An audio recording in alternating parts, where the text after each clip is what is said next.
Oi pessoal, este é mais um Quem Somos Nós, o Slow Talk para quem tem prazer em conhecer.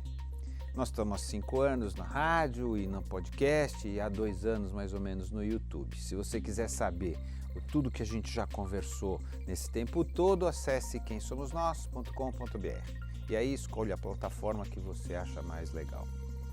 Hoje nós vamos fazer um programa especial, aproveitando esse clima de Copa, sobre o esporte nacional, que também é um espelho do nosso país, o futebol. E para falar sobre tudo, futebol, Copa, país e mais o que aparecer, o mais completo comentarista do país, Juca Kfouri.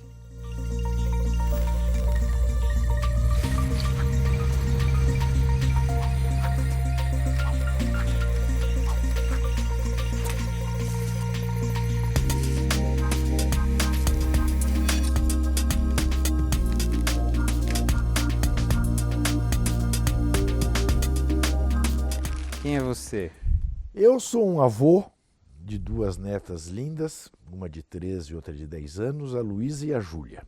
Essa é a minha função principal na vida hoje, ser avô das 2.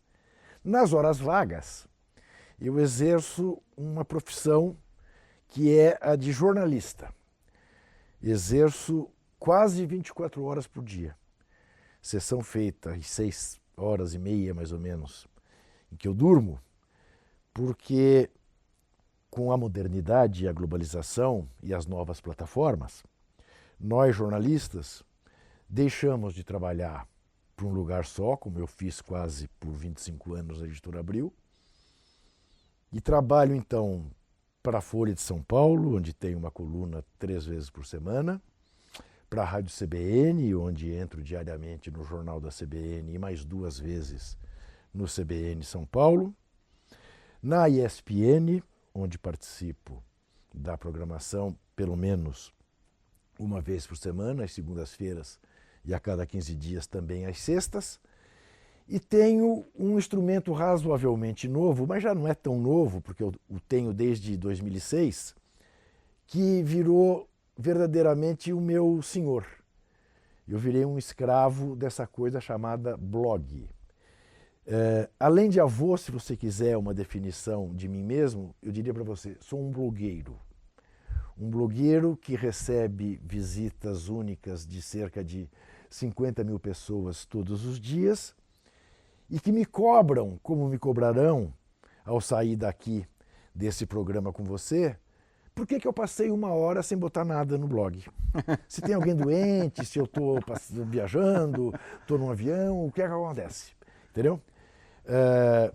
Foi um contrato que eu fiz com o UOL, com a obrigação de pôr 1 nota por dia de segunda a sexta. Eu ponho em média 5 a 6 notas por dia, inclusive sábados e domingos, por razões óbvias, nos sábados e domingos, que são os dias de jogos. Claro. Né? Então foi uma armadilha, né, em que eu caí. Porque... Foi inocente, não é isso? Isso, inocentemente. Eu sou ingênuo. Isso, Aécio você é um Neves, ingênuo. eu sou um ingênuo. Entendeu? Além do mais, digamos, eu sou um cara muito preocupado com o país, com o Brasil, procuro exercer o meu ofício, não me restringindo às 4 linhas do campo, né? Sou muito criticado por certas pessoas por isso, por misturar política e futebol, como se uma coisa não fosse a outra face da mesma moeda. E não posso deixar de dizer a você, fazer uma revelação aqui no seu programa, especialmente em sua homenagem, sou corintiano, entendeu? Que é uma coisa que ninguém sabe. Bom, tá bom. Mas assim, como você se define? Eu me defino... Porque isso é muito Celso, o que você faz isso, e não o que você sim, é. Celso, não eu é me isso, defino assim, eu sou uma pessoa... Que cara é você? Eu sou um cara indignado com as injustiças, né? E, portanto, sou um cara, aos 68 anos de idade, quase 50 de profissão, me sinto um derrotado. Você botou isso no livro, no teu livro é isso, Sim. Confesso que perdi. Confesso que perdi. Por que eu me sinto um derrotado? seria demagógico eu dizer para você que eu sou profissionalmente derrotado, porque não sou. Não é verdade. Que sou pessoalmente derrotado, porque não sou. Tenho 4 filhos que eu adoro, que são ótimos, das 2 netas. Enfim, casado há mais de 40 anos. Mas o Brasil em que eu vivo e o futebol que eu cubro não tem rigorosamente nada a ver com o país que eu pensava 50 anos atrás. Que você lutou para fazer também, né? Com o futebol que eu imaginava que nós teríamos aqui, uma NBA do futebol, né? E ao contrário, temos um futebol cada vez menos importante, cada vez mais da 3ª divisão mundial. Nada a ver com a seleção brasileira, que não reflete o que é o futebol no Brasil, né? Até porque não tem não tem jogador que jogue aqui na seleção titular. Exatamente. Né? E esse país que a gente está vivendo, né? Eu não imaginava que fosse viver de novo, inclusive, temores de cerceamento de liberdades, né? De ver gente falando em golpe, general influenciando o STF, isso. Não é isso? Eu não imaginava que fosse ver isso outra vez, né? Vi quando tinha 14 anos, quando houve o golpe de 64, depois fui crescendo, fui vendo que aquilo era uma indignidade, que aquilo não podia permanecer, né? Participei de grupos clandestinos de combate à ditadura. Na faculdade já, não é isso? Antes quando da você faculdade fez, antes mesmo, da USP. Secundarista ainda. Secundarista eu já participava. Aos 18 anos, um pouco antes de entrar na faculdade, para você ter uma ideia, eu dirigia para o braço direito do Carlos Marighella, o Joaquim Câmara Ferreira, o velho, o Toledo, que é fartamente... Mas você sabia o que você estava fazendo? Eu sabia perfeitamente o que eu estava fazendo. Não era uma coisa ingênua, né? Não, eu sabia o que eu estava fazendo, eu sabia dos riscos que eu estava correndo, mas evidentemente eu não tinha formação política. Você não tinha dimensão, é isso? Exato. Você sabia, mas não tinha dimensão. Exato. Né? E tinha a ilusão, não é? E não só eu, infelizmente, tantos morreram por causa disso ou foram torturados, né? De que seria possível ganhar do exército brasileiro na mão armada. Foi um baita equívoco que ceifou vidas absolutamente e não levou importantes. A nada. Sim, né? não levou a nada. Só atrasou o regime. Exatamente, atrasou o processo de redemocratização no Brasil. O regime ficou mais duro. Deu argumentos à ditadura, né, para reprimir de maneira cada vez mais violenta. Né? Mas ali... Posso só te salvar um pouquinho, salvar essa tua geração, que é um pouquinho anterior à minha? Sim. Tinha acontecido em Cuba, um negócio das armas. Eu acho que assim, ficou nós vamos conseguir como já aconteceu, não é isso? Deixa eu te contar uma coisa. É claro que não tem nada a ver, erro gravíssimo. Sim. Não estou salvando nesse sentido, mas... Sim, deixa eu te dizer uma coisa. É um outro mundo. Eu tenho uma também. cena em relação a essa questão, que é dramática. Né? Isso deve ter acontecido em 69, 70, portanto eu tinha 19, 20 anos. Eu fui cobrir um ponto na Avenida Paulista, que era cobrir um ponto. Ia ter um encontro com alguém que eu não sabia quem era, que me identificaria porque eu estaria com um jornal debaixo do braço, na esquina da Avenida Paulista, com acho Alameda Casabranca, alguma daquelas. E olhei, até hoje eu não sei, eu preciso até fazer essa pesquisa.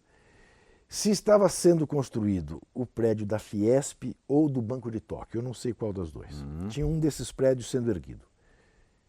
E eu olhei para a Avenida Paulista e pensei, esses prédios aqui são um símbolo do que há de capitalismo mais arraigado no Brasil. Isso aqui nunca vai virar colônia de férias de trabalhadores. Nós não estamos em Havana. O Brasil não é uma grande fazenda como era Cuba. Nós não temos a menor chance de virar essa situação na mão armada. Eu tive essa consciência aí, jovem assim. Mas manteve a tua posição. Mas, Loduca, o que fazer? Embora e não cobrir o ponto, tinha uma série de regras, né? Se você não encontra o cara que estava marcado. Podia ser um dedo duro. Ou você caiu. É. O cara tinha que desarmar uma porção de... Entendeu? Claro. Ou você foi preso, ou então você era dedo duro. Exato. Então, velho, haveria de continuar. E eu só saí disso porque o velho Toledo, um belo dia, me liberou. Eu me alistei como voluntário ao CPOR para fazer infantaria, para aprender a ser guerrilheiro. Ah, você era um infiltrado. Você achava que era um infiltrado. Isso. Assim, eu vou lá no CPUR e vou me infiltrar. É engraçado como... Olhando agora é um pouco ridículo. Agora, você conhece alguém que tenha sido voluntário ao Exército? Eu tinha escapado por excesso de contingente e fui me voluntariar. Por que escapei? Porque fui convidado para trabalhar na Editora Abril no DEDOC. Para atender placar que ia nascer em 70, véspera da Copa do Mundo no México. E aí eu fui ao Toledo e disse, olha, dá-se isso. E ele me disse, se ele não me liberasse do compromisso, Você ia ficar. Aí ele me disse, tudo bem.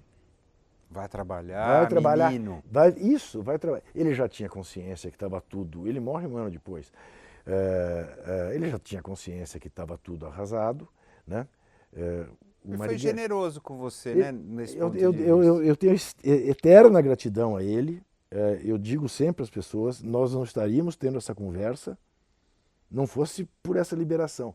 E ele me liberou, Celso, dizendo uma frase que ele disse para mim estar na ideologia alemã do jovem Marx, que eu já revirei a ideologia alemã não tá lá. em todas as línguas possíveis e imagináveis, menos em alemão, menos no original, porque não adianta, né? Mas em inglês, em francês, em italiano, em espanhol, em português, e não encontro.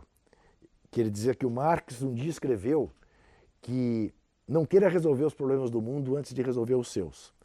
Convenhamos que isso é muito mais uma frase de autoajuda é isso que eu ia falar. do que uma frase do Marx. Não deve ter sido do Marx. Ele inventou para me liberar. Exatamente. Exatamente. E aí você foi trabalhar no o DEDOC era o Departamento de Documentação e Pesquisa da Editora Abril. Isso. Para atender placar. Aí eu comecei, concomitantemente com a faculdade. Tinha futebol na veia ou não? Eu só fui para lá por isso. Porque era futebol? Sim. Você já era o corintiano, eu tinha um amigo que trabalhava no DEDOC, que sabia não só da minha paixão por futebol, como eu fazia um arquivo pessoal. Você vai gostar disso. Porque o meu arquivo pessoal de recortes e fichas eram a respeito do Corinthians, do basquete que eu jogava no Paulistano, dos campeonatos de botão que eu ganhava. E do melhor time de todos os tempos. E do Pelé. O Santos. E do Pelé. Eu tenho fotos, até hoje guardadas numa pasta, fotos, recortes do Cruzeiro, da Manchete, da Fotos e Fotos, até do Pelé jogando no gol no célebre jogo contra o Grêmio. Jogo esse que, aliás, eu assisti no Pacaembu, 4-3 pro Santos. Então esse meu amigo, sabendo disso, me indicou. Eu tinha acabado de entrar na faculdade. Você tinha? 20 anos. 20 anos. Tinha acabado de entrar nas Ciências Sociais. Aí eu fiz as Ciências Sociais no período da noite, durante os 4 anos regulares, trabalhando no DEDOC. Já terminei como gerente do DEDOC.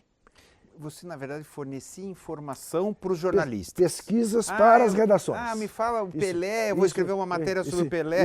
Quantos gols tem o Pelé, não sei o quê. Era isso. Né? Era um departamento que era na verdade, uma reprodução na Editora Abril da famosa Pesquisa JB, né? Que era um departamento que o Jornal do Brasil criou, né? Para as suas matérias, para os seus jornalistas. E então eu trabalhei nessa coisa até 74, quando comecei a fazer... Você gostava? Hã? Você gostava? Eu gostava muito. Ali era... Porque é meio chato, não é? Não, era uma delícia. Uma que você lia todos os jornais do mundo diariamente. Tá? E revistas. Então era bem formado para chuchu. Tá? Selecionava aquilo que você achava que devia ir para as pastas e alguém recortava, colava e arquivava nas pastas. Os meus companheiros de trabalho eram todos alunos de letras, de filosofia, de geografia, de história, de economia, de direito. Tá? Alguns você conhece. Por exemplo, a Irede Cardoso, lembra-se dela? Claro. Então, a Irede era doida de pedra. Celso Ming, até hoje, colunista de economia do Estadão. Todos vocês estavam lá. Isso, tudo fazendo faculdade, Tudo uma moleque. garotada, tudo moleque. Era um ambiente ótimo. Mas aí eu sou convidado para assumir a chefia de reportagem da Placar, sem nunca ter feito uma reportagem, Então, Celso. por quê? Eu Porque meio louco? É completamente louco. Eu perguntei isso ao diretor da revista que me fez o convite, Jairo Regis. Falei, mas Jairo, eu que nunca fiz uma reportagem, e Placar tinha Zé Trajano, Carlos Maranhão, Michel Lohance, um bando de fotógrafos, de repórteres de primeiríssima linha. Ele disse, nunca fiz. Ele disse, não, a gente quer primeiro o seu senso de organização, que a redação está uma bagunça. Os macetes você pega em 3 meses. E de fato, Celso, vamos falar português bem claro, a profissão de jornalista, o jornalismo, é uma profissão técnica. Técnica. Em que sentido você está falando isso? Que os macetes para você fazer uma boa reportagem, você aprende, não em 3 meses, não, em 15 dias.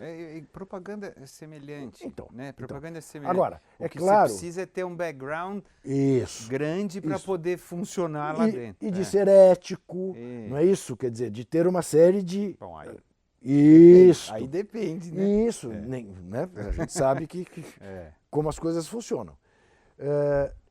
Então eu não tive, de fato, maiores dificuldades. Houve repórteres que me testaram. Então, os caras, de repente, vê um moleque... Sim, os melhores. Fazíamos a reunião de pauta. Eu distribuía as pautas. Você vai fazer isso, você vai fazer aquilo, você vai fazer aquilo outro. Os melhores me diziam, tudo bem, legal. E iam fazer a matéria. Não precisava conversar comigo, eles sabiam o que fazer. Os mais inseguros ou testadores diziam, mas como é que você quer a matéria? Eu dizia, você sabe melhor do que eu. Né? Porque burro não sou, né, Celso? Você sabe melhor do que eu. Não, eu sou um soldado. Teve um que dizia assim, sou um soldado. Cumpro ordens, como você quer. Ele insistiu tanto que eu disse, eu quero assim, assim, assim, assado. Muito bem. Entrega daqui a 72 horas. Ele voltou 72 horas depois, me entregou a matéria, que estava muito melhor do que a matéria que eu pedi, mas não era a matéria que eu pedi. Eu devolvi para ele. Falei, não é a matéria que eu pedi. Aí ele te explicou por que não tinha sido. Eu aceitei a explicação. Na próxima ele já não perguntou como queria. À medida que eu fui me sentindo à vontade, eu fui dando meus palpites. Tá? E fui ganhando respeito. E saía com eles para vê-los fazer. Né? Acabou sendo para mim uma baita escola. Claro, imagino. Uma baita escola. Né? E te diria que em 6 meses eu estava absolutamente à vontade. E tinha o respeito do pessoal. À vontade na função. E 5 anos depois, sou promovido a diretor de redação. Entendeu? Quer dizer, alguma coisa... Agora, parei a pós-graduação porque era incompatível, não dava tempo de fazer as duas coisas. Comecei a fazer... se formou e acabou. Sim, comecei a fazer, fiz acho que 2 meses de pós-graduação com o Francisco Verfort, fundador do PT e depois ministro da Cultura do Fernando Henrique, em política. Mas acontece que a USP só tinha, típico do Brasil, né? Durante o dia. Só durante o dia. Né? O trabalhador, era pra rico, o trabalhador não podia. A USP sempre foi para rico. É impressionante isso, né, Celso? É. E aí, quando eu estava no DEDOC, a Editora Abril não apenas me liberava, era às terças-feiras, o curso do Verfort. Era o melhor dia da minha vida, porque eu ia para a USP, passava o dia na USP e era remunerado pela Abril. A Abril estimulava que seus funcionários fizessem isso. Para alguns, pagava bolsa para fazer isso, quando não em escola pública. Né? Mas acontece que no Placar não dava para fazer isso, porque Placar fechava o domingo na segunda de madrugada, na segunda a gente folgava e a terça era o dia da abertura da revista, que era exatamente o dia que o chefe de reportagem mais trabalhava, distribuir pautas, então aí era incompatível. E aí eu percebi que eu tive que fazer a opção. Mas você queria ser jornalista Nunca, ou o jornalismo era para pagar a conta? Não, veja bem, Celso, eu queria fazer carreira universitária. A minha intenção era ser professor universitário e eu queria fazer uma tese de doutorado, tá? Para provar que futebol não era alienante, era mobilizante. Enfim, que futebol não era o ópio do povo, não era o pão e circo, como a nossa esquerda achava que era. Sempre falou, entendeu? Sempre foi esse Tem papo. o livro do Karl Hamburger, o filme do Karl Hamburger, O Ano em que Meus Pais Saíram de Férias, mostra isso à perfeição. Vamos torcer contra a seleção brasileira no México. Né? Ninguém conseguiu, evidentemente. Ainda bem, né? Porque era um absurdo. Várias vezes aconteceu isso. Sem dúvida. Que a sem ideia dúvida. era que o futebol era da ditadura. Isso, que é um absurdo. Que era uma confusão terrível, né? E eu... A ditadura tentou se apropriar da seleção, tá certo? Assim, não só a ditadura, mentira. Então, os governos tentam se apropriar da seleção. Pronto. Você matou a charada. Você matou a charada. Por quê? Todo governo, seja o regime que for, tenta se apropriar das vitórias esportivas do seu povo. Tenta chamar para si essas vitórias. Então, eu vou te dar um exemplo, tenho certeza que você vai concordar comigo. Tá bem. 70 era o ame ou deixo, ninguém segura esse país, aquela coisa horrorosa e tudo mais. Quando a gente pensa a Copa de 70, a gente pensa no Pelé, no Tostão, no Rivelino, no Jairzinho, no Gerson. Ninguém lembra do Médici. Clodoaldo, célebre gol contra o Uruguai, Corró. Ninguém pensa no Médici. No Médici, a gente lembra, era o general da tortura, era o general do período sombrio do Brasil. Muito bem. Corta. Pensa 2002, governo Fernando Henrique Cardoso. Mentira minha. 94, 98, 94, Brasil e Estados Unidos. Não, 2002 mesmo. 94 isso. Foi o... Isso, 2002. Filipão. Governo Fernando Henrique. A seleção brasileira chega do Japão, um voo de 25 horas. Desce em Brasília, no aeroporto. E, em vez do presidente ir ao aeroporto, condecorar os jogadores, dar uma medalha para cada um e mandá-los para casa, que estavam todos estafados, os colocam em caminhões de bombeiros, eles fazem um trajeto durante 7 horas entre o aeroporto e o palácio, razão pela qual o Vampeta, muito bem, deu cambalhotas na rampa, bêbado. Se aquilo tivesse sido impingido por um general, nós estaríamos dizendo até hoje, olha que desumanidade. Além das torturas, até a seleção brasileira foi obrigada a passar por esse sacrifício. E foi o nosso professor, sociólogo, que impôs isso, eleito pelo povo, que impôs isso. Para quê? Para faturar uma conquista que era de um grupo de atletas e de um treinador. Ponto. Né? Aconteceu todos fazem todos, isso. Todos de alguma maneira. Mas naquele, vamos voltar naquele 70. Como a gente estava vivendo essa coisa? Ou você era a favor ou contra, tá certo? Sim. Estamos chegando parecido, né, agora? Exato. Mas vamos voltar lá. Ou você era a favor ou contra. Então, como o governo encampou, eu também, de novo, eu não estou salvando o raciocínio. Eu estou tentando dizer assim, parecia que se você apoiasse a seleção, você estaria apoiando o governo, não é isso? Então, veja bem, eu passei por isso claramente. Né? Eu dizia para as pessoas, para os meus colegas, você imagina isso na Fefeleche. Você devia ser de direita, então, com esse discurso. Então, veja bem, tem um episódio, eu até conto esse episódio no livro. Professor Gabriel Kohn, brilhante professor, o professor da minha vida, com quem eu fiz Sociologia 1, 2, 3 e 4, marca uma prova para a noite em que jogariam Brasil e Romênia. Eu levanto a mão e falo, professor, tem Brasil e Romênia na Copa. Ele coça a cabeça e a classe vaia. Você? Sim. Ele fica vermelho e diz, não, peraí, não é assim que resolve isso não, vamos resolver no voto. quiser que eu mantenha a prova, levanta a mão. Que azar. Nesse dia eu fiquei sabendo que a minha classe tinha 21 alunos. Porque deu 20-1. Só eu queria manter a prova. Manter a prova não, mudar a prova. Mudar a prova. Quando a aula acabou, saímos, era um dos barracões das ciências sociais. Saímos ali no corredor, eu peguei no braço dele e falei, mestre, eu não venho fazer a prova. E ele foi a única vez que eu vi irritado. Ele disse, tudo bem, você faz na sexta-feira, numa sala aí isolado. Ok? Bom, no dia seguinte, a minha classe me olhava como se eu fosse um cara, se duvidar, da polícia. Né? Anos depois eu vinha saber que daquela classe de 21 alunos, 15 eram de grupos clandestinos, inclusive eu. Claro que ninguém sabia do outro. Porque era clandestino. Porque era clandestino. Bom, essa história vai terminar, Celso, da maneira mais deliciosa possível e imaginável.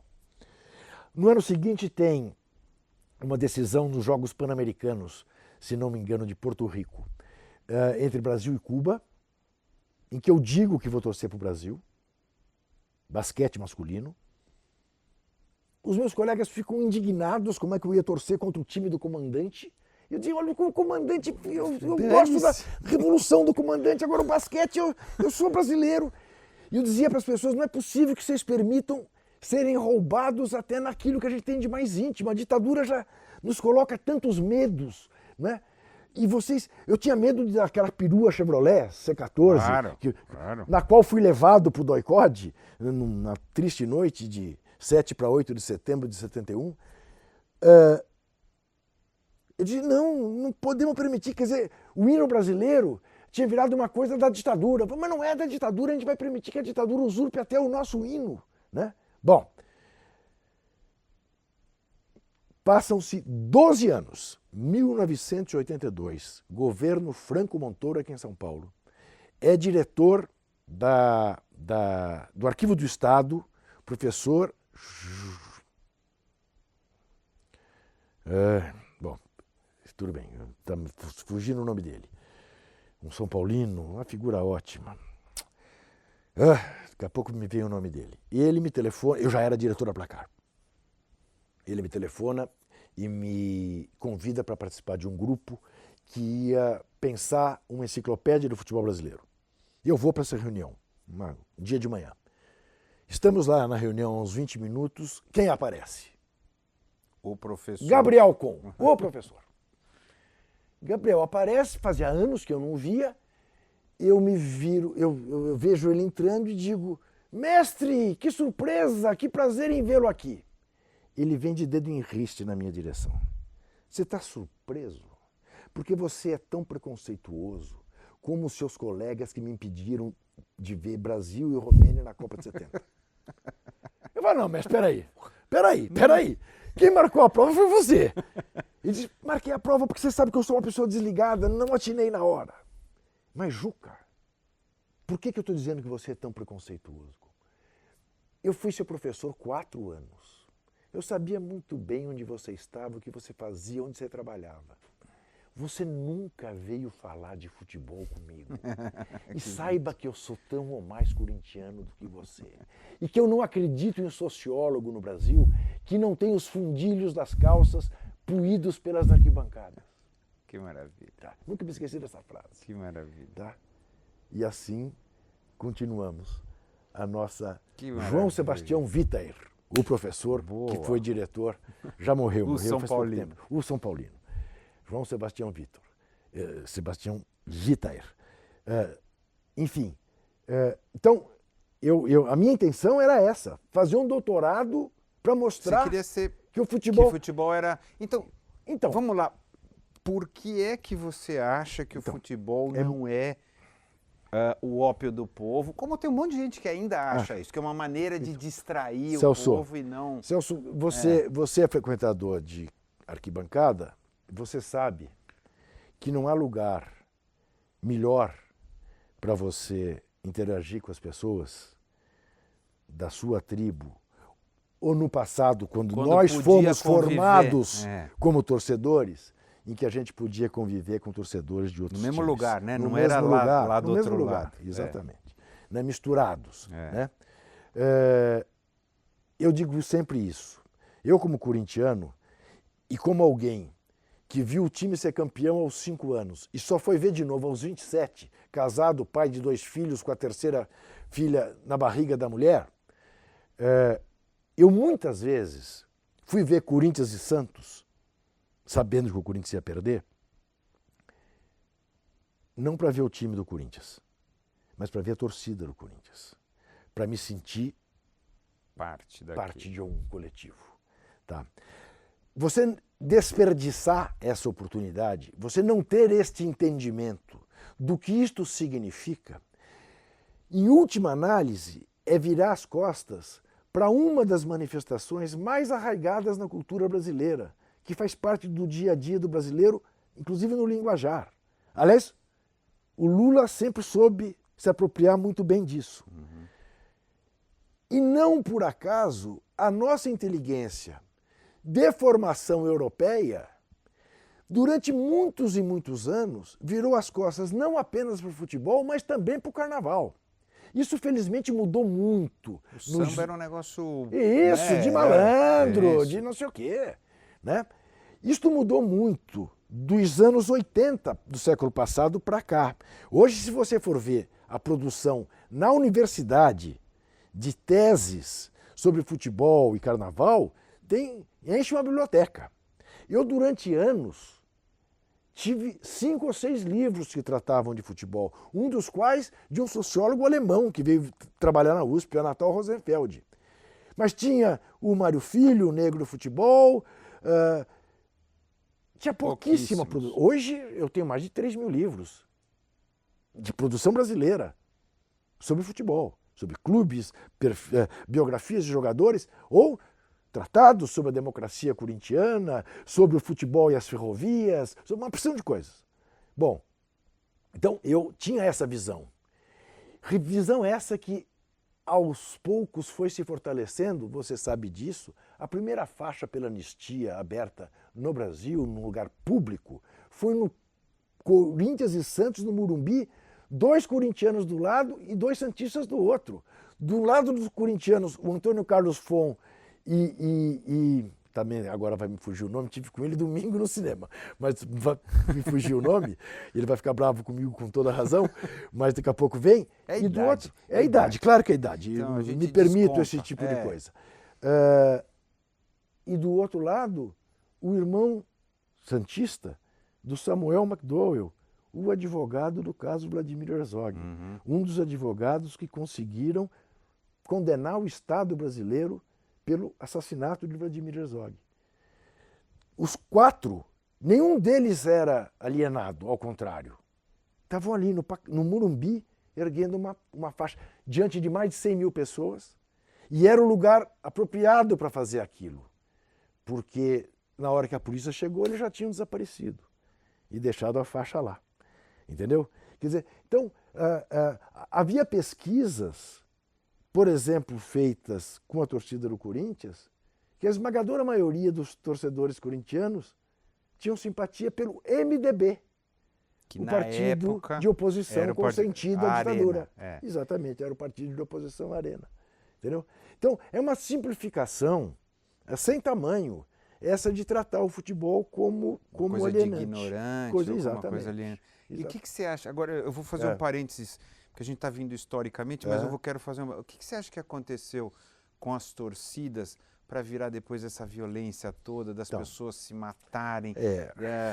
Aconteceu também na Inglaterra, não é uma coisa, né? Eles conseguiram mudar lá, mundial, conseguiram mudar lá, na Alemanha aconteceu bastante, mas assim, aqui no Brasil a gente tem ainda assassinato de neguinho que está com uma camisa. O que você acha que aconteceu dessa torcida aí, que todo mundo estava junto, dessa torcida?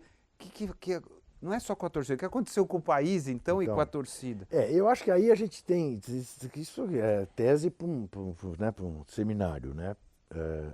Tem um livro de um americano chamado Bill Buford, da Companhia das Letras, chamado Entre os Vândalos. Esse jornalista saiu dos Estados Unidos, sem nenhum conhecimento de futebol, e foi para a Inglaterra para fazer uma matéria sobre os hooligans. Fenômeno do hooliganismo.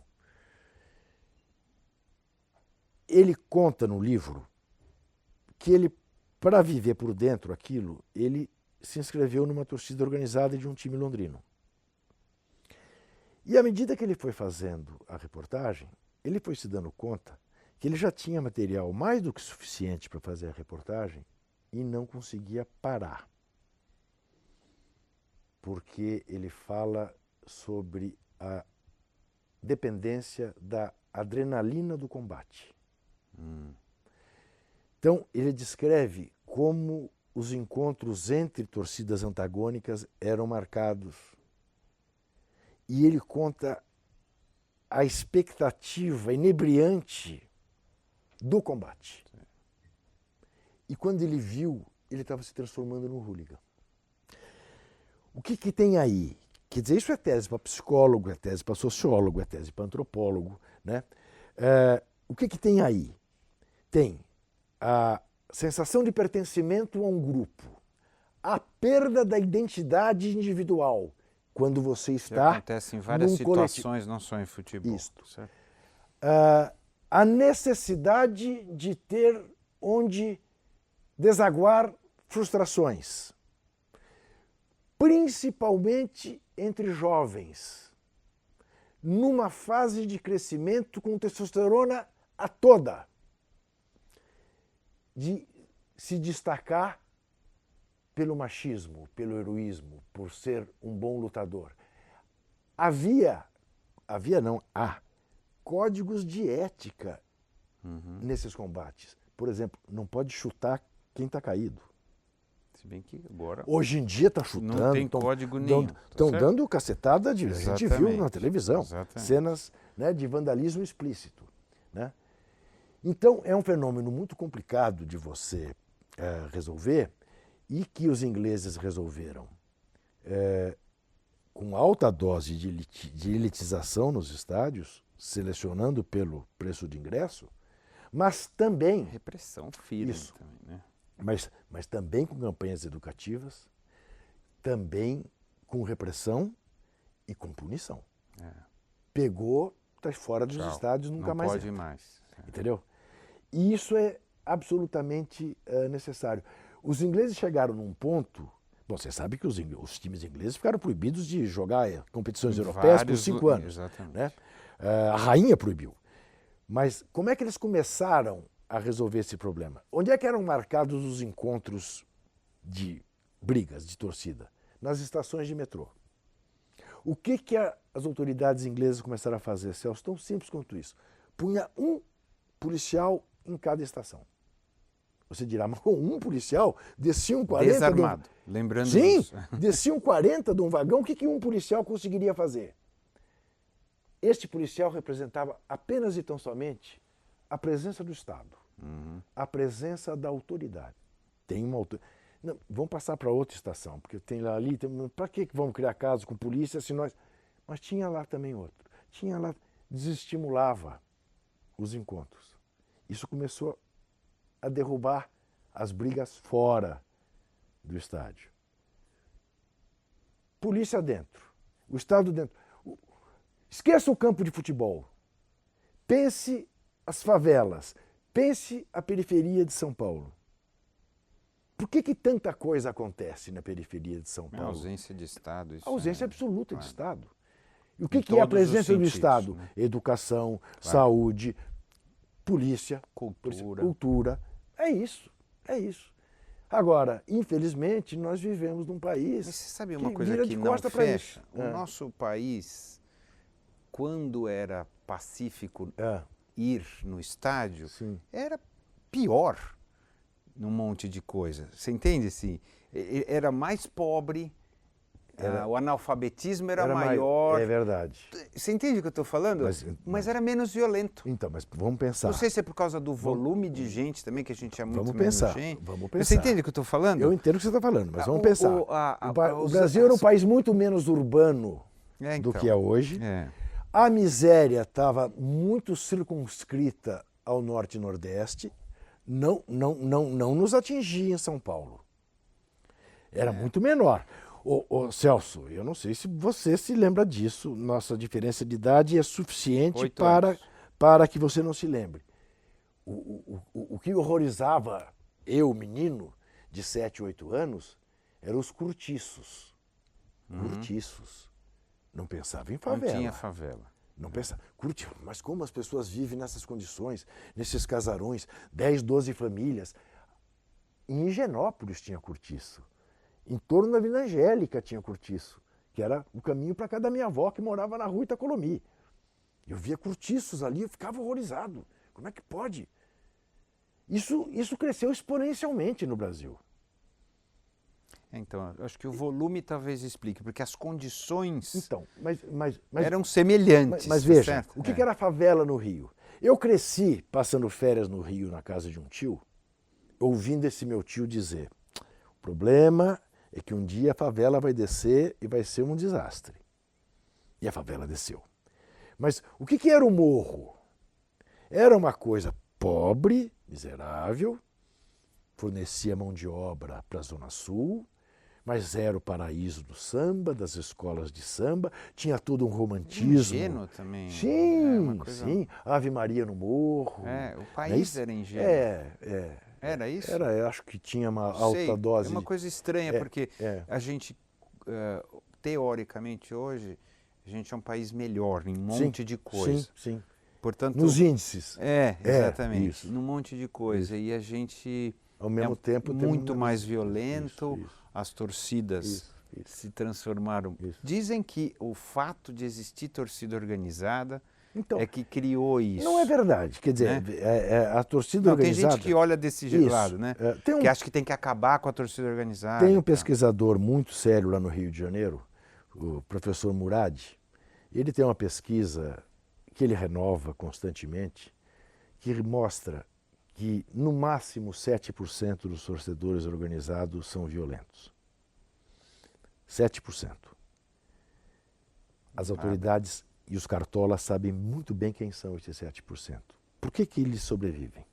Boa pergunta. Porque interessa às direções de clubes ter esse exército, por exemplo, quando o time vai jogar fora.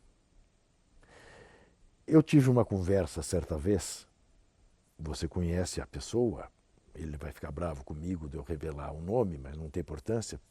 Luiz Paulo Rosenberg, diretor de marketing do Corinthians. Um corintiano reclamou comigo que o Corinthians não estava disponibilizando ingresso para ele ver Corinthians e Boca Juniors, o primeiro jogo da final da Libertadores em 2012. E eu liguei para o Luiz Paulo. Falei: ô Rosenberg, pô, o cara quer ir, não tem ingresso. Eu falei assim: ingresso para esse jogo é só para os organizados. Eu falei: pô, Rosenberg, isso é um absurdo. Ele falou: não, Juca, porque esses são os 1.200 caras que vão poder entrar na Bomboneira para levar saco de urina na cabeça, para levar pedrada, mas que não vão parar de berrar todo o poderoso Timão, e se precisar vão sair no braço com a torcida argentina.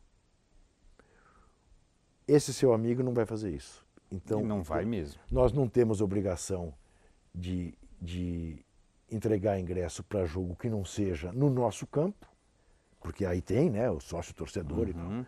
Então vai o nosso exército. O nosso exército inclui os caras que mataram... Implica de ter essas pessoas. Que mataram o boliviano, o menino na Bolívia. Não tem jeito. Você não controla.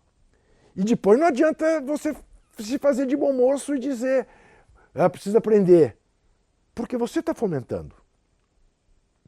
Fora que diz que tem esquema entre as diretorias, negócio de ingresso... E virou meio de vida para um bando de gente, vender camiseta de torcida organizada. Isso, exatamente. Isso. Virou uma economia, é uma indústria. Virou uma indústria. E os clubes acabam dependendo disso. É isso. E aí não consegue... É isso. Mas o problema não é o fato de ser organizado, né? Não é esse assunto.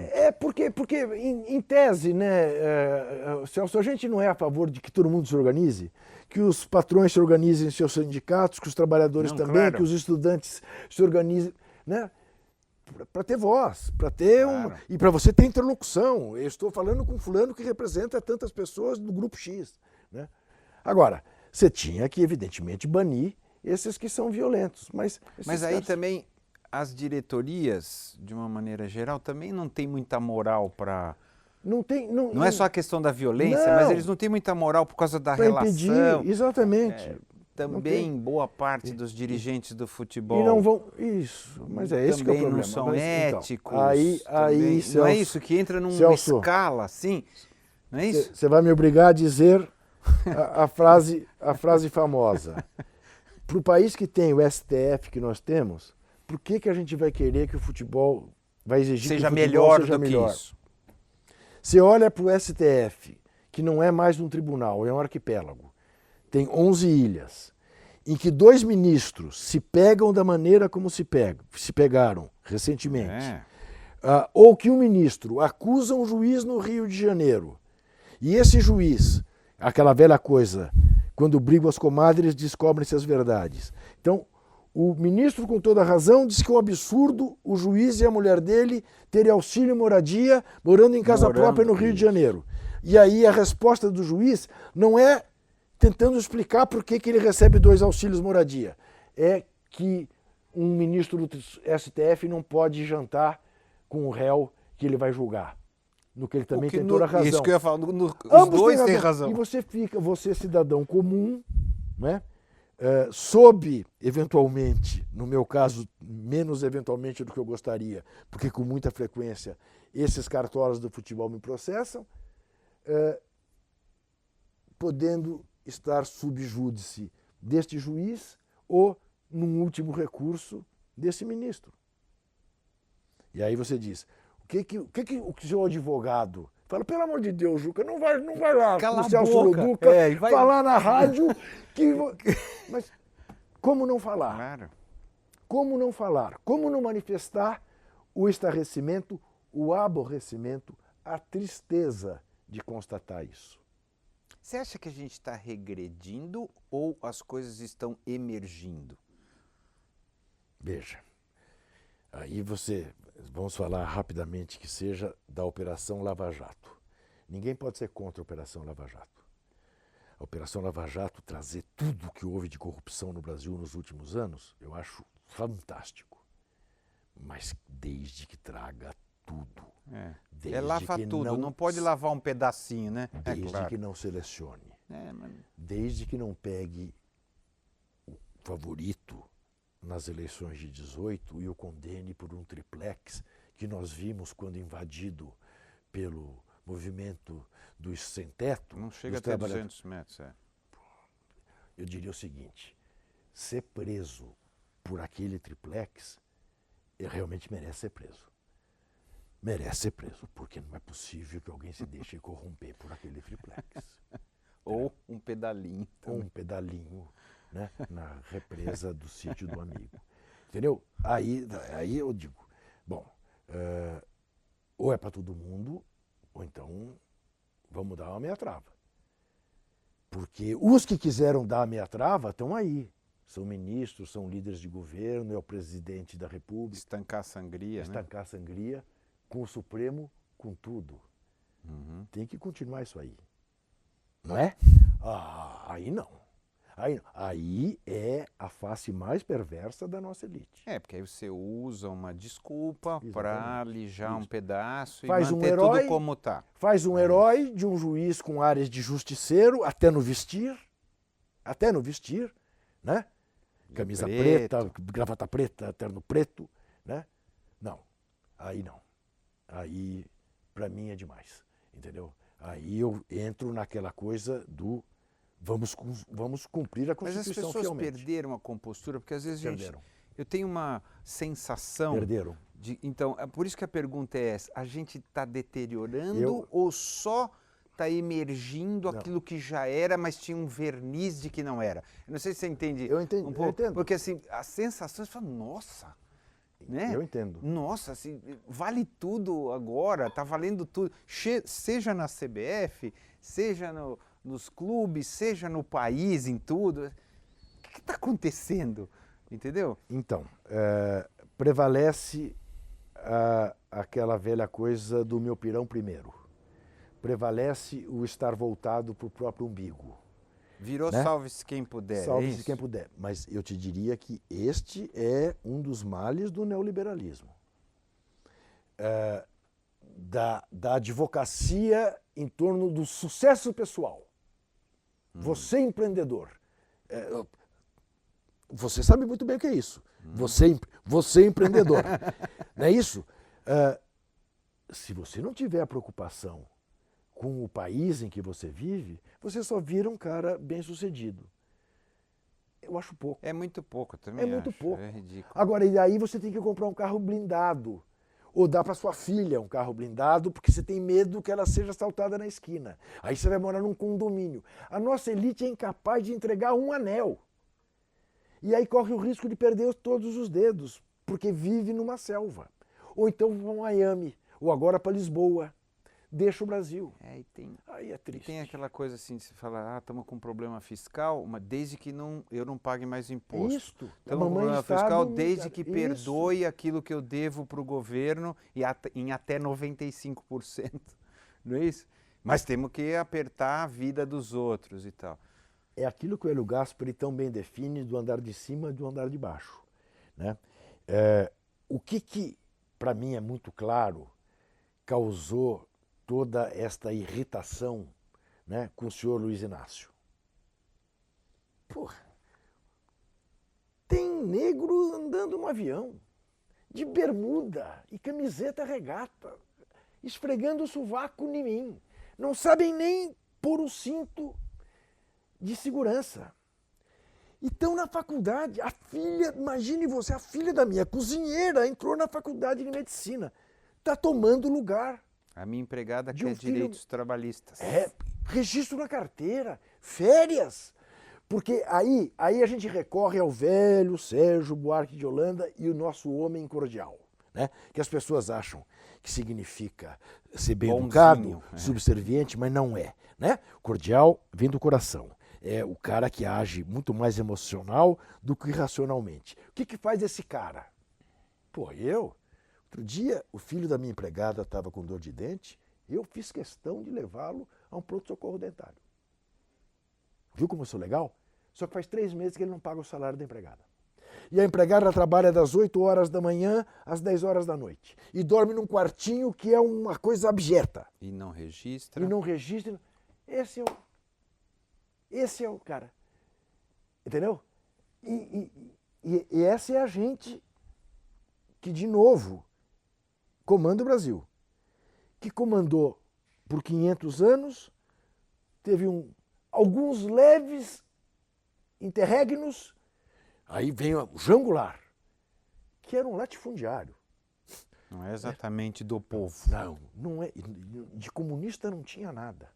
Dão um golpe nesse cara para evitar que em 65 fosse eleito o Juscelino Kubitschek, que também não tinha nada de comunista. Se não fosse o Juscelino, era o Carlos Lacerda. Ele quase não assumiu o Juscelino na primeira vez, tá certo? Quase não assumiu. Quer dizer, nós temos uma tremenda, mas um tremendo medo do povo brasileiro. Aquela música, que medo vocês têm de nós. É isso. Isso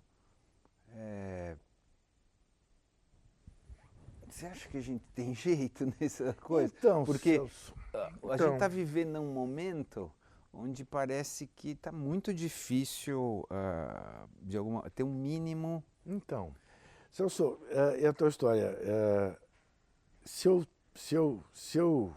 Quer dizer, eu estou hoje mais cético do que eu estava 50 anos atrás, é claro.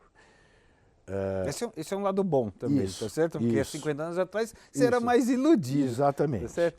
Agora, eu uso sempre a frase do desesperar jamais, né? Que é do Vitor Martins e do Ivan Lins, não é minha. Eu tenho 4 filhos e 2 netas. Eu já sei que os meus filhos não vão ver o Brasil que eu queria ver. Eu muito menos, você também não. Não, certeza. Mas as nossas netas e netos, eu acredito que possam ver. Porque também eu olho para países, né, que eu suponho terem passado por situações muito parecidas com a nossa e que superaram. Né? Agora, temo quando eu vejo o capital financeiro sem face, mandando no mundo como manda, mas nem o Obama conseguiu implantar tudo o que queria e passou 8 anos no poder nos Estados Unidos, nação mais poderosa do mundo. Né? Quando eu vejo o House of Cards, eu fico com muito medo mesmo que isso não tenha jeito e que a humanidade seja um projeto que não tenha dado certo. Mas o que resta para a gente se não continuar brigando pelo que a gente acha correto? Eu acho que é isso, né? Por teimosia que seja, eu não vou desistir. Para dar algum sentido. Para dar algum sentido, porque também é o seguinte, você acha que faz sentido agora eu resolver ser um alienado? Ah, quer saber? Eu vou viver bem, vou pegar o meu dinheiro, vou viajar, dane-se o resto. Não, você pode até tentar, a questão não é essa, é que não tem passo para trás nisso, é meio complicado de fazer. Não consigo, não dá. Quis ficar distante de certas coisas recentes que aconteceram no Brasil, Celso. Quis. Eu vou te falar, vi o Lula indo lá para o sindicato na quinta-feira, antes de ser preso. Olhei quinta-feira aquelas cenas o dia inteiro, sexta-feira aquelas cenas o dia inteiro. Na sexta-feira de noite, eu falei, eu não posso não ir lá. Eu vou lá. Eu vou lá ver esse negócio de perto. Eu vou lá dar um abraço nesse cara. Sem nenhum julgamento, sem nenhum... Eu vou lá dar um abraço nesse cara. E fui. O que mais me comoveu? Não foi nem ele. O que mais me comoveu é que eu estacionei meu carro e fui andando no meio do povo para entrar no sindicato. E as pessoas me reconheciam, é claro que é a coisa de trabalhar com a cara na TV. As pessoas me agradeciam estar lá. Muito obrigado, seu Juca. E queriam fazer selfie, porque eu estava lá. E eu dizia, mas não tem nada que agradecer, estamos juntos, estou aí, faço parte. Não. Por que me comoveu? Porque 40 anos atrás, eu era diretor do Sindicato dos Jornalistas, era um dos editores do jornal do sindicato, Unidade, e fui designado para cobrir as greves do ABC. Dos metalúrgicos. Foi quando eu conheci o Lula, o Djalma Bom, o Jacobitar, aquele... A cara das pessoas que estavam nas ruas eram exatamente as mesmas caras. Eram os mesmos operários, eram os mesmos metalúrgicos. Claro, os líderes estavam todos 40 anos mais velhos como eu. Mas aquilo me tocou. E, de novo, quer dizer, eu tive a sensação de o que me move muito é quase que puramente a sensibilidade, com alta dose de indignação. Mas é a sensibilidade. Quer dizer, pô, não está certo submeterem esse cara ao que estão submetendo. Esse cara tirou 40 milhões de pessoas da linha de pobreza no Brasil. Esse é o crime desse cara, esse é o maior crime desse cara. É por isso que esse cara está sendo punido. Celso, é claro que ele não tem a cultura que você tem, ele não fala o português escorreito que você fala. Pô, mas esse cara... E daí? Então, um operário brasileiro. Aí até o Fernando Henrique reconhece isso, né? É uma pena, né? É um operário que chegou ao poder da maneira como chegou. E que chegaria de novo, agora em outubro. Pera, não pode ser assim. Não pode dizer que o tratamento especial para esse cara é uma sala de 15 metros na sede da Polícia Federal. Isso é um escárnio. É uma solitária, na verdade. É uma solitária. Para um cara que sempre viveu cercado de gente, que detesta a solidão. Entendeu? E isso me comove. E isso me move. Ao mesmo tempo, vou voltar no futebol, os nossos presidentes da CBF estão aí. Estão aí. Né? Quer dizer, um está preso em Nova York, mas está lá, outros dois os outros estão não aqui podem que viajar, não mas podem estão viajar, aqui gozando do as que coisas não amealharam. andam. Isso. Demos um golpe caboclo, né, numa eleição de cartas marcadas em que mudou-se, né, o estatuto da CBF. Há pouco tempo. Né, para aumentar o peso eleitoral das federações. E aí se faz... Essa é a confusão que eu não faço. A seleção brasileira do Tite e os jogadores que lá estão não tem rigorosamente nada a ver com isso. Nada a ver. Vão lá jogar futebol. Mas o Tite foi meio contestado quando ele aceitou o convite. Com toda razão. Com toda razão. Como é que você aceita um convite de um cara que tem esse tipo de currículo, vamos dizer assim? Veja bem. Não é?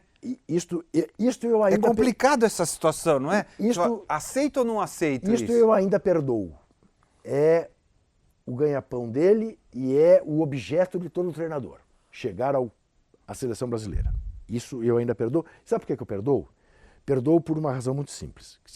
Quem sou eu para perdoar ou não perdoar? Mas enfim. Para julgar. Para isto.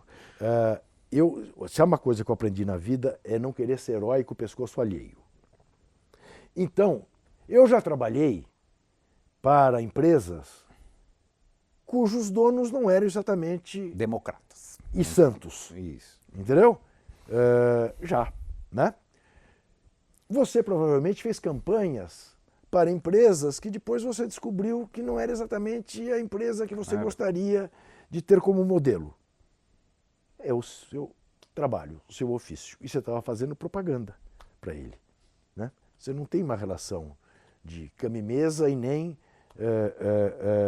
de nenhuma outra ordem com o seu cliente. Mas tem que pensar. Tem que pensar. Disso. Não é também falar, mas eu não tenho nada a ver com isso. Estou de acordo. Tem responsabilidade. Estou de acordo, estou de acordo. Agora, o que eu não perdoo o Tite, ele sabe disso, eu já escrevi sobre o professor Imbes, é que ele assinou um manifesto de mais de 100 personalidades brasileiras, que você também assinou, que o Jô Soares assinou, que o Chico Buarque assinou, e que a assinatura do Tite tinha um baita peso, por ser do mundo do futebol, técnico campeão do mundo, então, pelo Corinthians, pedindo a renúncia do Marco Polo Del Nero. Uhum. E meses depois ele estava lá fazendo um contrato com o Marco Polo Del Nero e trocando beijo com o Marco Polo Del Nero. Pega mal. Isso é uma marca no currículo dele, na biografia dele, indubitavelmente. Por mais que ele ganhe a Copa do Mundo. Uma coisa não tem a ver com a outra. Ele deveria não ir. É uma situação. O Muricy não foi. Né? Ele conta aquela história que ele não foi no papo com o Ricardo Teixeira. O cara chega de bermuda e sandália de dedo. E vem aqui e acha que eu vou... Isso. Se vira com o Fluminense, ó, aqui, ó. Eu diria para você o seguinte.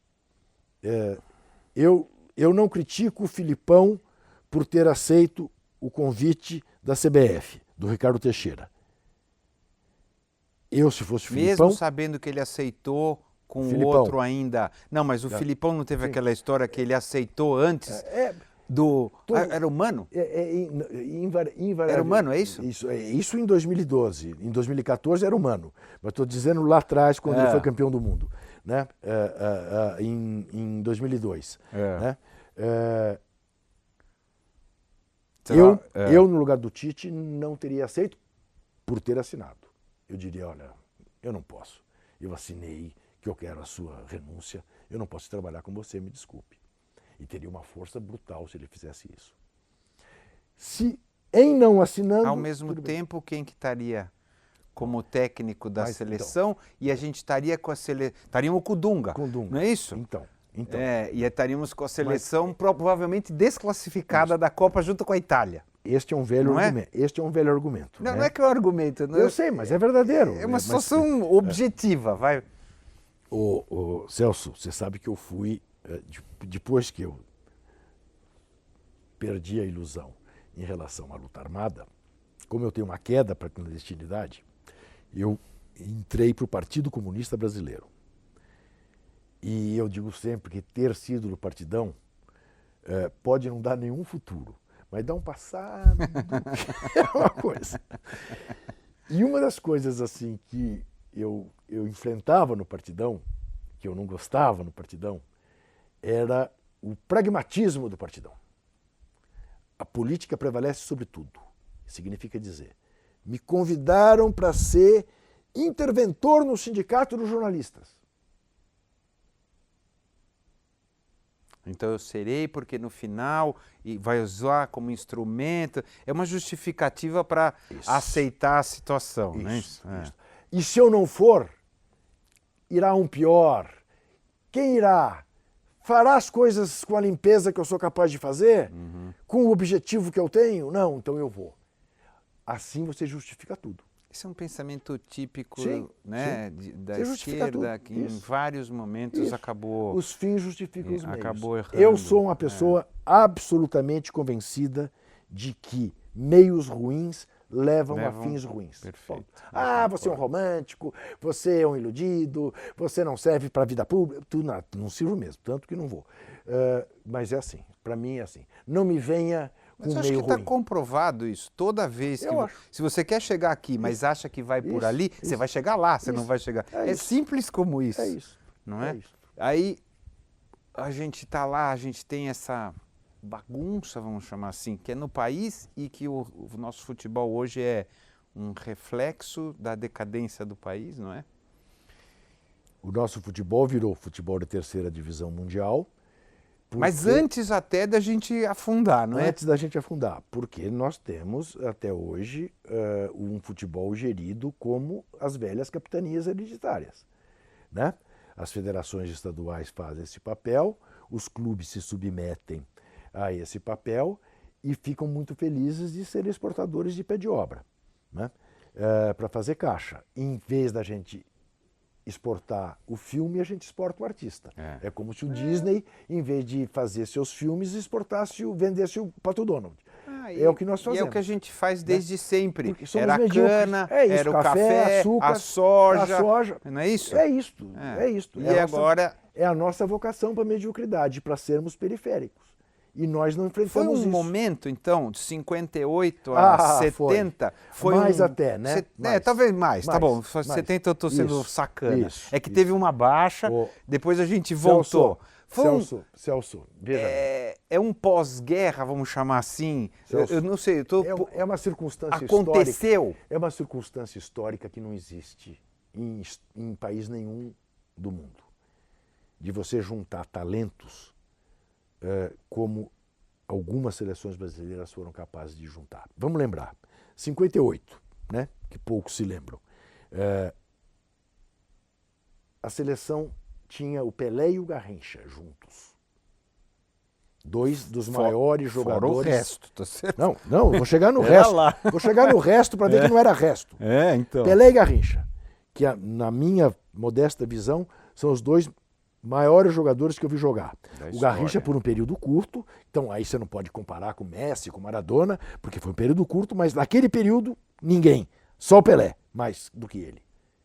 Só que naquela Copa, o jogador eleito como o melhor do mundo não foi nem o Pelé nem o Garrincha, foi o Didi. Exato. Então você imagina o que era esse time. Você tem Didi, Pelé e Garrincha. Muito bem. Aí você vai para 70, você ainda tem o Pelé, mas junto do Pelé, você tem o Rivelino, o ídolo do Maradona, você tem o Tostão, dos jogadores mais inteligentes que já apareceram no futebol mundial, você tem o Gerson, você tem o Carlos Alberto Torres. Tinha o Félix também. Sim, tinha o Brito. Não precisava.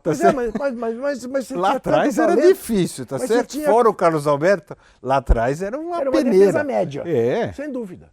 Agora, depois, mais adiante, você tem no mesmo time o Ronaldinho Gaúcho, o Ronaldo Fenômeno, o Rivaldo, o Romário, antes.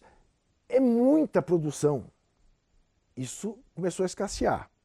Também fruto do desenvolvimento nacional. Acabou a várzea nas grandes cidades. O futebol de praia começou a ser regulado. Não se joga mais futebol de praia a toda hora como se jogava antigamente, porque tem muita gente na praia, precisa mesmo ter horário, né? Você começou a ter menos laboratórios para escolher talentos. E os talentos que foram surgindo vão embora com 17, 18, 19 anos. E o Tostão fala uma coisa, ele escreve sempre lá, que assim, agora está meio programadinho essa história, né? O cara pega o meio de campo, faz isso, não sei o quê, e as pessoas não tem mais aquela espontaneidade e tal. Porque o cara aprende a jogar futebol na escola, nas escolinhas, nos clubes, e não mais na várzea, descalço, ou em campo esburacado. Na Alemanha os caras fazem assim e tá indo bem, não tá? Mas então, na Espanha... Mas aí você tem um investimento programado na base que você não tem aqui. E mais, você não vende na hora que começa a florescer. Você espera amadurecer. Aqui não. Mas nós temos como competir com essa grana? Nós não que temos. É outra... Porque tem a vida do cara. O cara também fala, eu quero ganhar essa grana. Mas, Celso, não tem com esse modelo de gestão. Se nós tivéssemos um modelo de gestão empresarial para os clubes de futebol, nós não poderíamos fazer frente a um Barcelona chegando com 100 milhões de euros. Não tem como segurar. Mas poderia segurar, levar o Rodrigo do Santos. Pelo amor de Deus, não pode. Por Ainda 5 milhões de euros. Mas é isso que eu estou te dizendo. Para vender, vai vender por 100 milhões. Como os alemães vendem para os ingleses. Mesmo lá.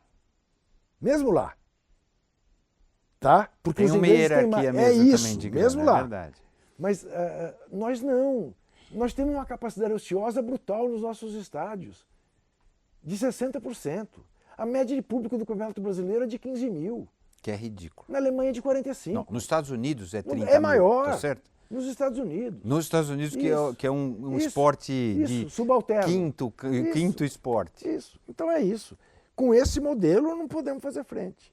Agora, qual é o tamanho do mercado publicitário brasileiro? Perde para o espanhol? Não. Perde para o italiano? É maior. E por que... qual é o tamanho? Eu sei porque as marcas não querem participar de futebol por causa de escândalo. Porque você se envolve, você não sabe aonde você está se metendo. Eu mesmo, você sabe disso. É isso, Celso. Santista, apoio o Santos, mas eu sempre falo, olha, as marcas que se envolvem de verdade não sabem onde vai parar. De repente pinta um escândalo e você está junto. Não é? Por isso que é só coisa de governo que acaba sendo mais mola. É o que eu estou falando do modelo de gestão.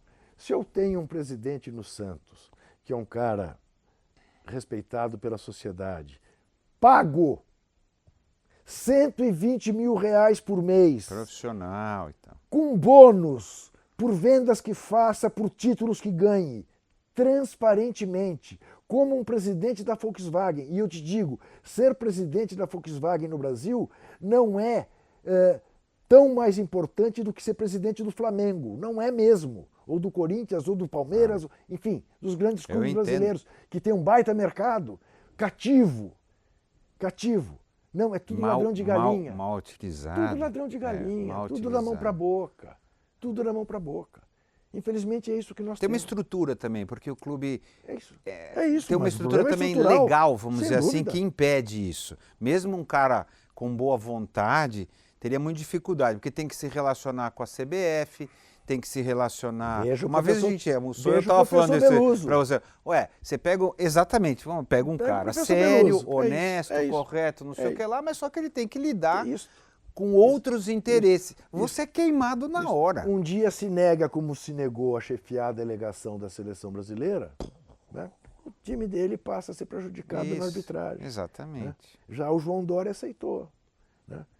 Aí ia de aviãozinho lá para o Chile e voltava imediatamente. Era o chefe de delegação sem delegação. Era de avião. Ele ia, voltava. Fez com a seleção o que fez com a prefeitura de São Paulo. Prometeu ficar 4 anos, ficou 1. É isso.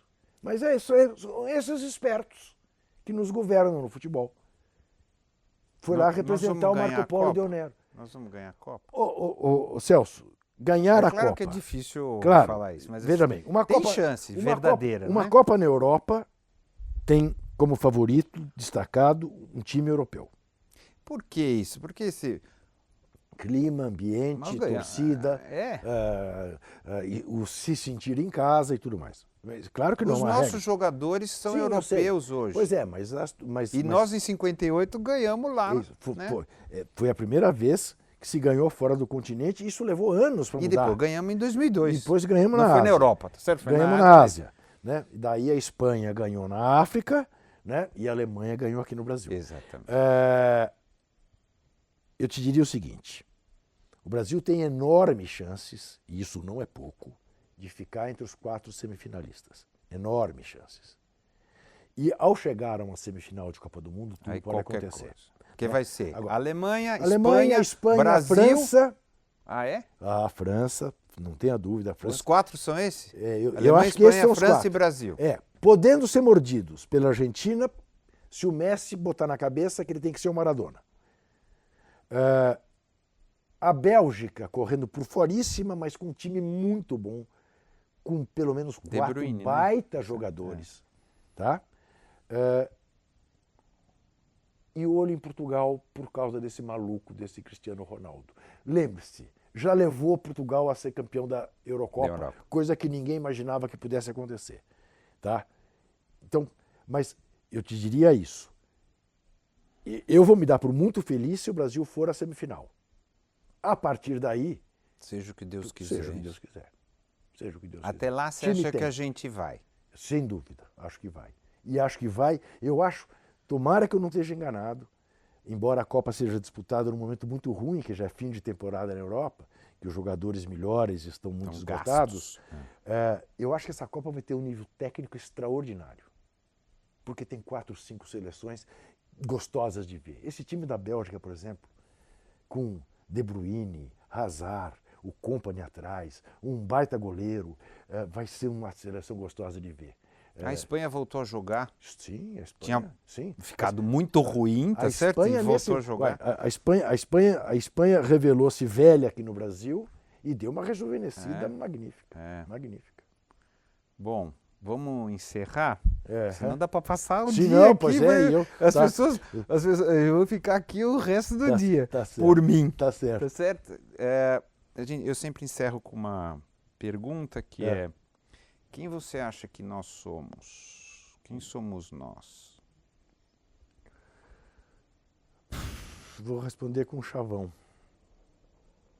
Nós somos um gigante adormecido.